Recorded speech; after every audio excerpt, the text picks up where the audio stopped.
Hello friends, so welcome to this recording, which I felt really inspired by something that happened today. And the theme is around sometimes we have to go back to move forward. And how this insight came for me was I went to some beautiful woods, which is about a 10-15 minute drive from where I live, and they're renowned for their bluebells. And so at the time of this recording, late April, they are everywhere in the woods, these most beautiful bluebells just carpeted everywhere. It's an ancient woodland, and it's a really special place in my heart. And I remember the first time that I went to those woods, and an experience that I had there, I mean, this must be maybe 12, 13 years ago, something like that.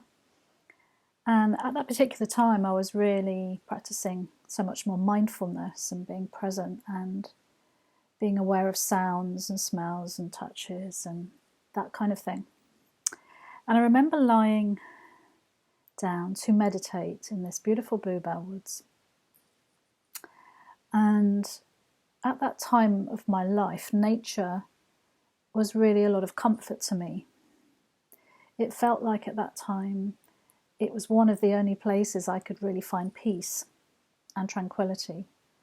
And so I was laying on the ground and I really surrendered and let the earth hold me.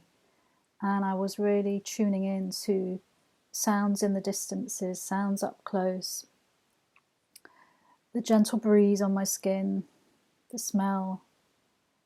And I just remember having the most beautiful, profound experience of just total presence, heart opening, in the awe of nature.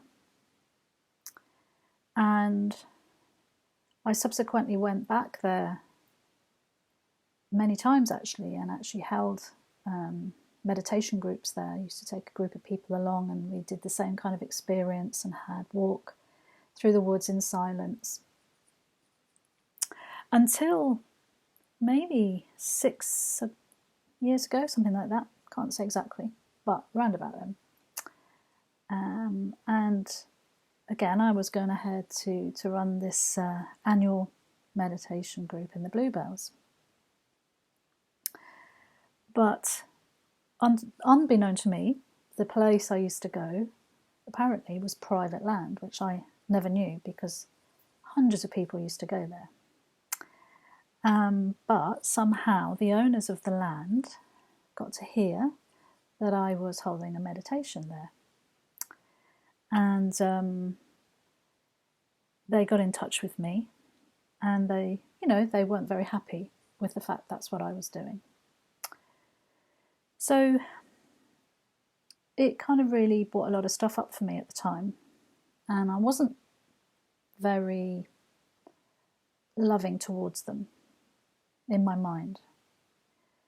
And I felt quite angry actually towards them. But I didn't express that. I felt it.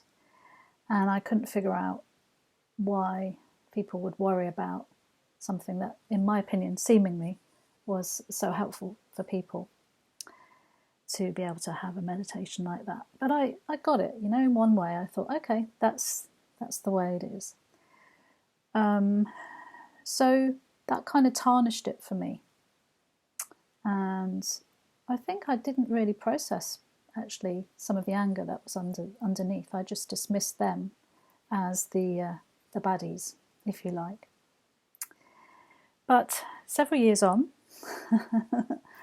I really had a beautiful insight today.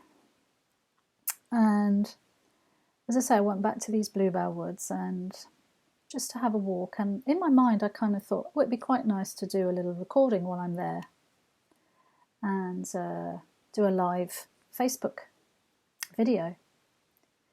And so I went along and I had a walk and I found a beautiful spot and started to do this little recording. And then only after about a minute, there wasn't enough signal, so I couldn't carry on recording. I thought, oh, that's interesting. That's interesting. I wonder why that's happened. And I thought, oh, well, I'll see if I can find another spot. And there wasn't enough signal. And I thought, there's something else here. There's something else going on here. And I really went into my heart and I prayed to Spirit. And I said, okay, God, Spirit, show me, what is the deeper meaning of this? I really want to understand.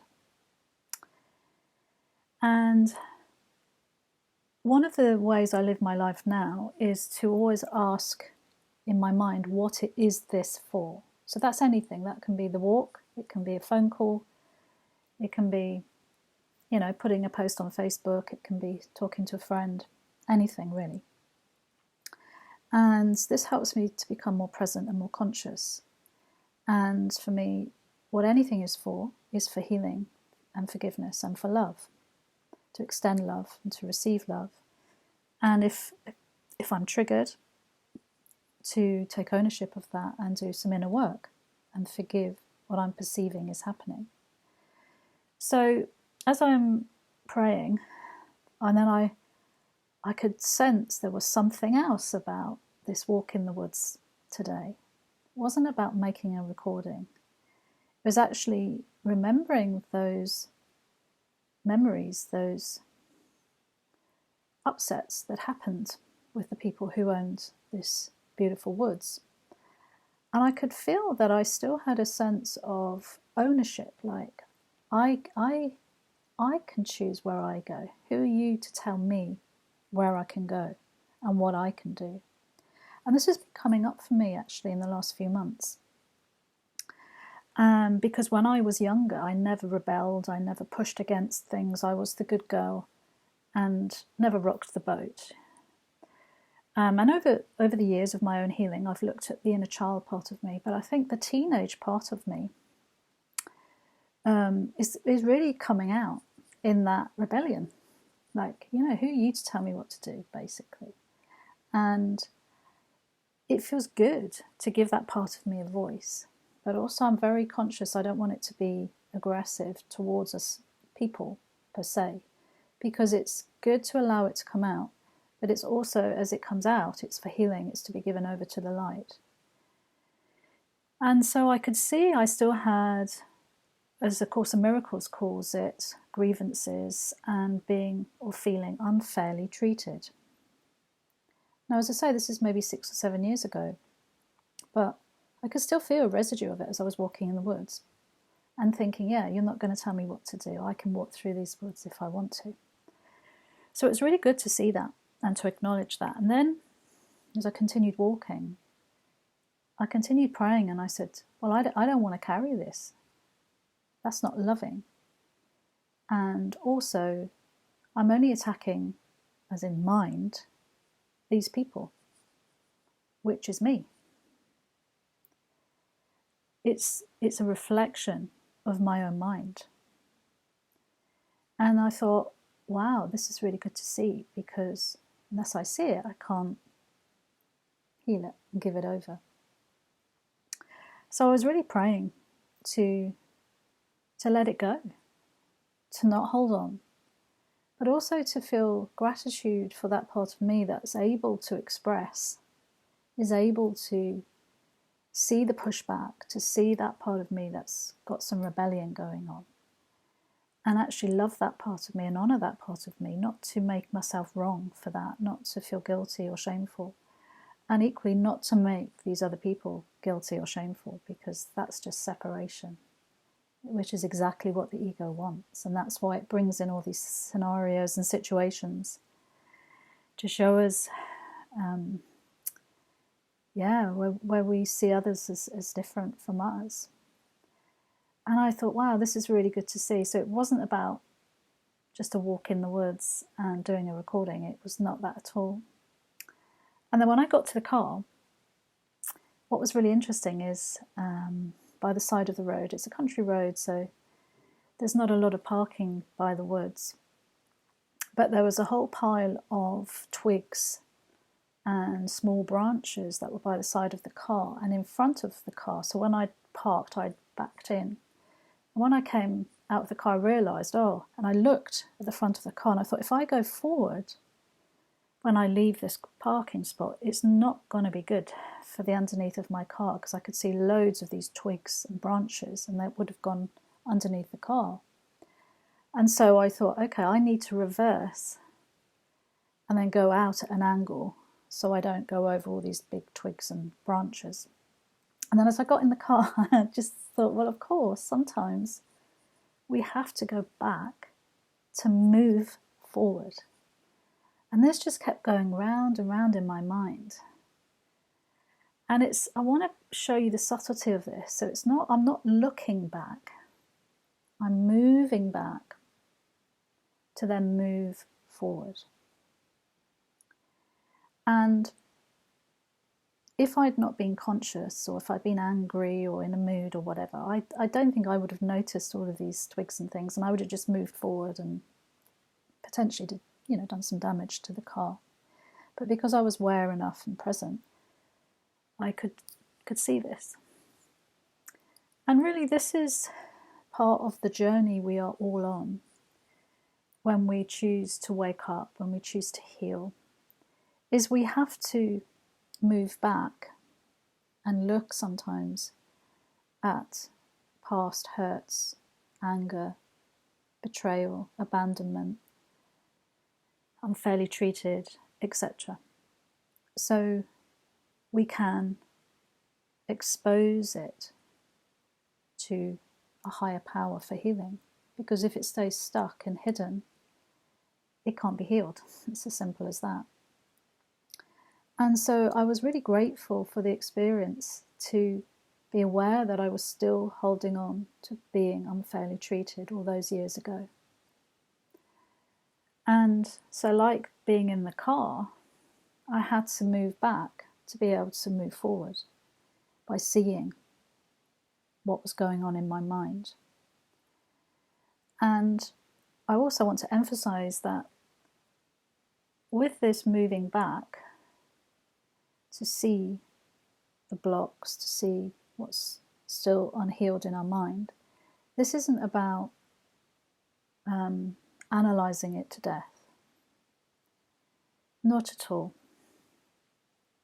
It's just, as I say, allowing it to come up and notice what residue do I still have about this, like I did on my walk. But also the key here is to realise that I, as in Anne-Marie, can't do the healing on my own. And this is something really profound, because years ago, that's how I thought healing was done. And that's why I used to analyse things and look at things and figure it out and work it out.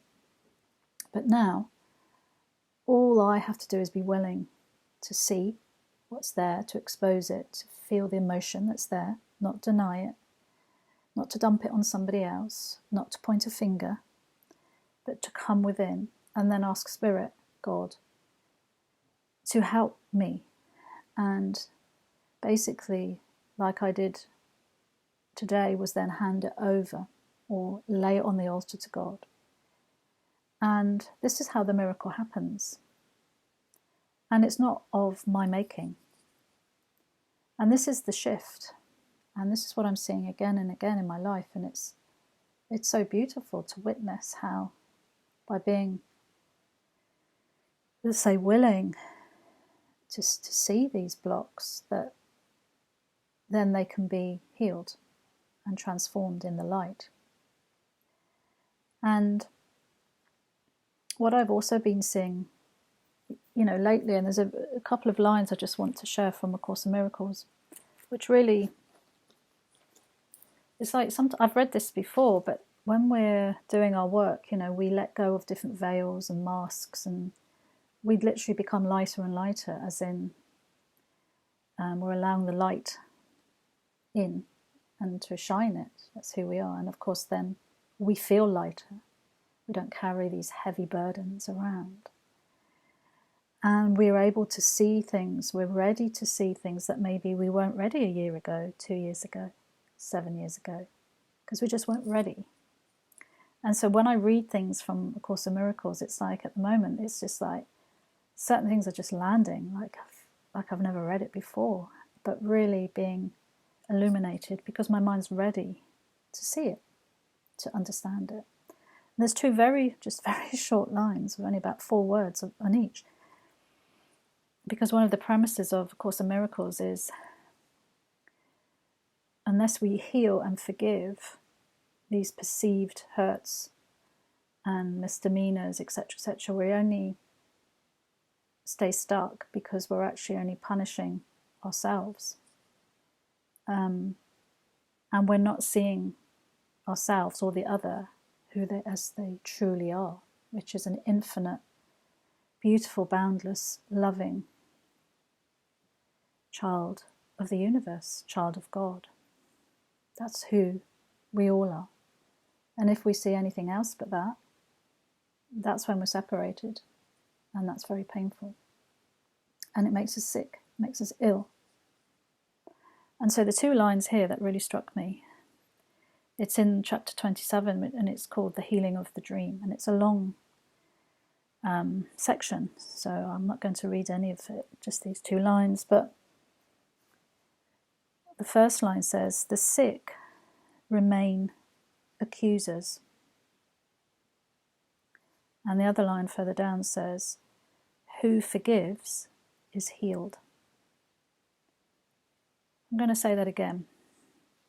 The sick remain accusers. Who forgives is healed. Now, this is profound if we really truly practice it, because all sickness comes from our mind. And if we're attacking, as in our mind, or blaming or judging anything, we become sick.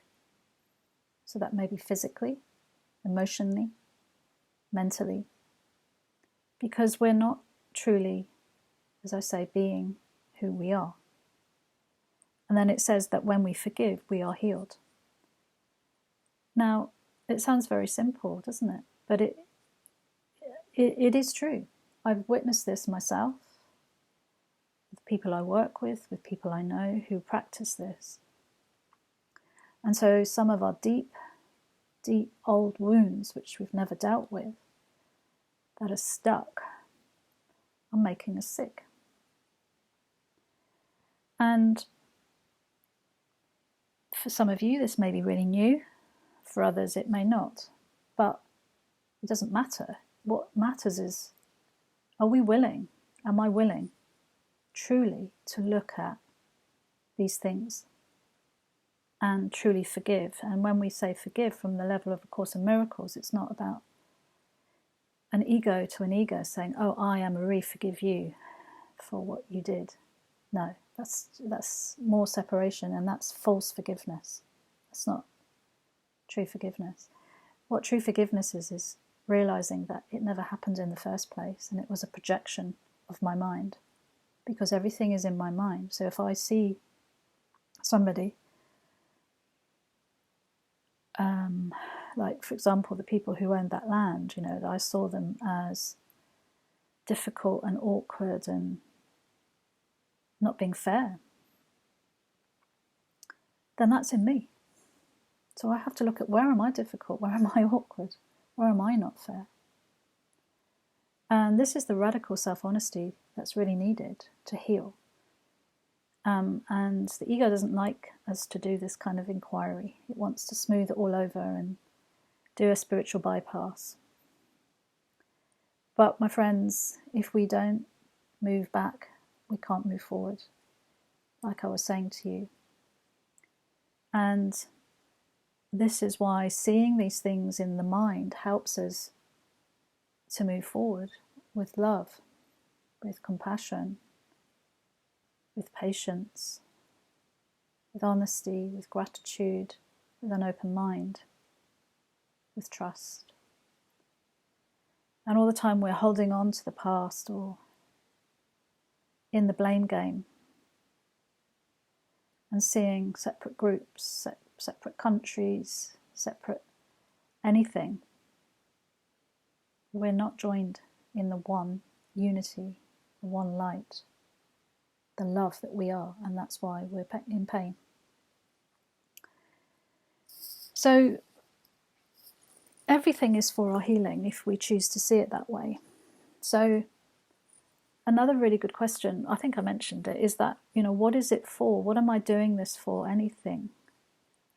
And also what I found after I'd gone for the walk, I realised that, and this was quite subtle, but I could see it, it's like to do the record. I was going to do this recording, as I say, in the bluebell woods.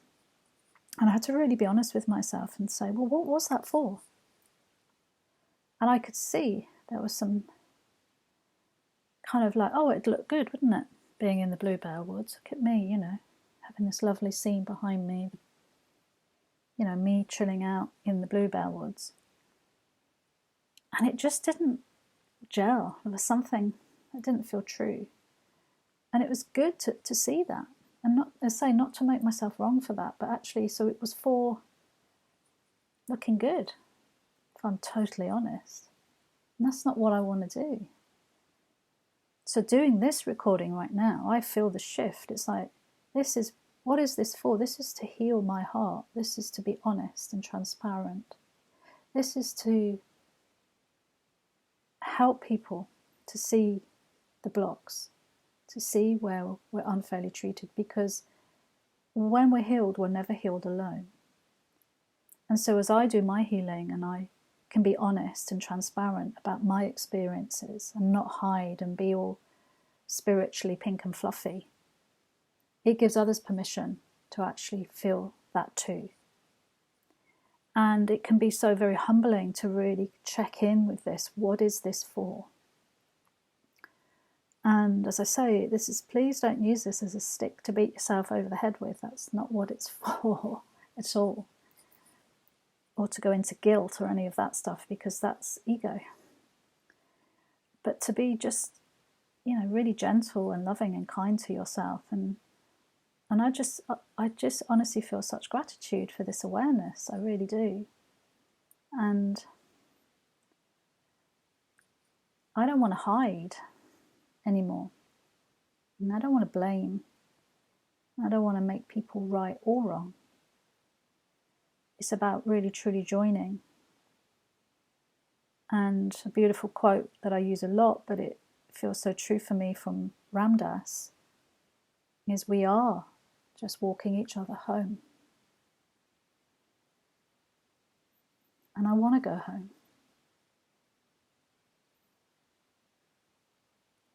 And I can't do it on my own.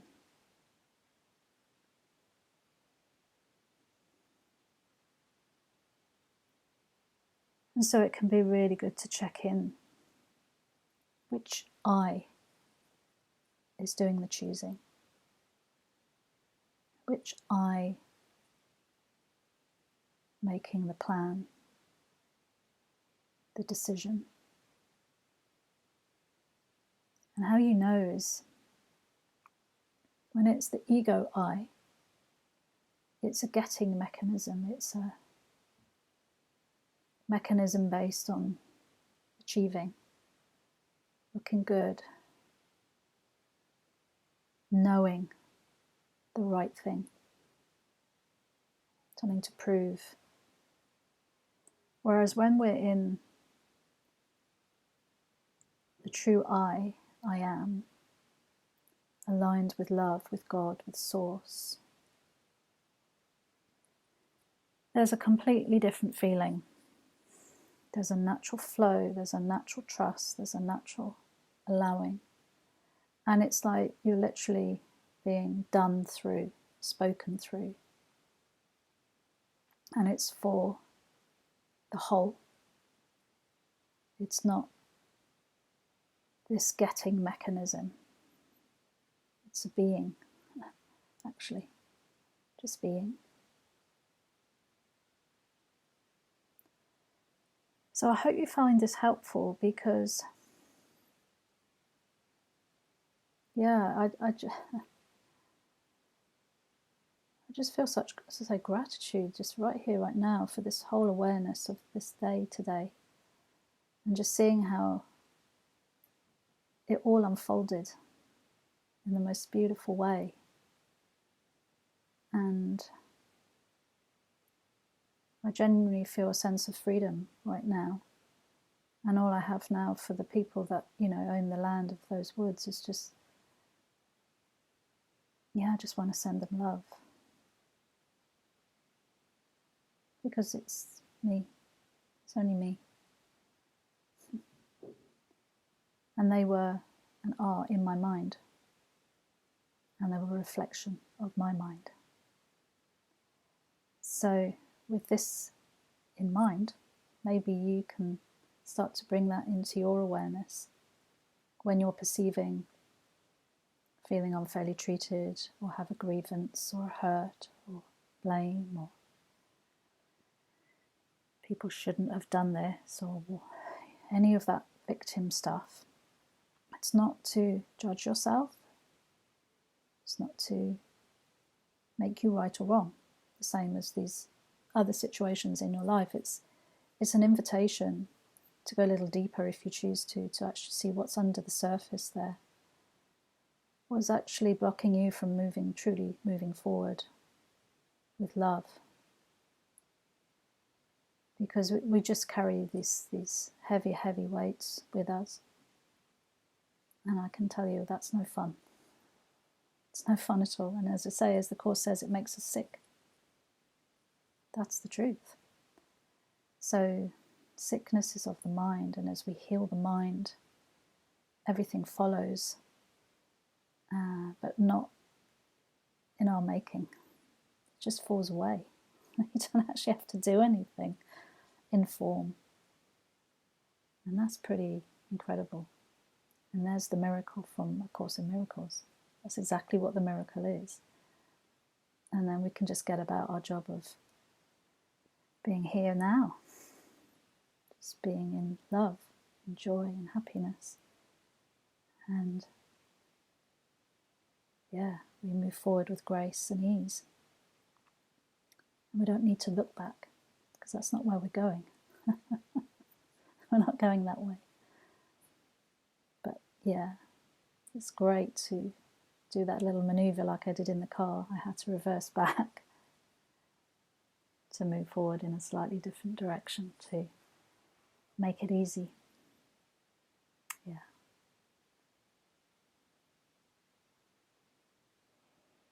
So I send you lots of love, and I hope your day runs smoothly, with ease and with grace, and just to be gentle and kind and forgiving to yourself, and to offer that prayer in your mind to anything or anybody that you're perceiving is stopping you from that happening, and help bring it up to the light for healing, and be willing to ask for help.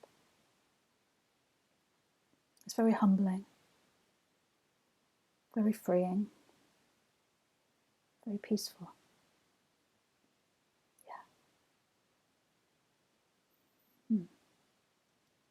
Okay, lots of love.